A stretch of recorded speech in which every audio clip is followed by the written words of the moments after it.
రక్తంలో చేరుతుంది. పగటి సమయంలోన ఎడేసిన దోమ వల్ల డెంగ్యూ వ్యాధి సోకుతుంది. కీళ్ళవాత జ్వరం మొదలవుతుంది. అమాంతరం ప్లేట్లెట్స్ తగ్గుతుంది. అమాంతరం ప్లేట్లెట్స్ తగ్గుతుంది. దోమ ఎక్కడున్నది, దోమ ఎక్కడున్నది, నీ చుట్టూనే తిరుగుతున్నది. అందమైన అబద్ధం ఆడుతున్నా నీవే, నాలో కోపం పెంచుతున్నది. చూపులకై వెతిక, చూపుల్లోనే బ్రతిక, కళ్ళు తెరిచి దోమనే చూసా తొలిసారి, కళ్ళు తెరిచి దోమనే చూసా.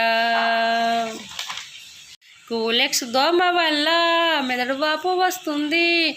ఎడేసిన దోమ వల్ల చికెన్ గున్యా వస్తుంది.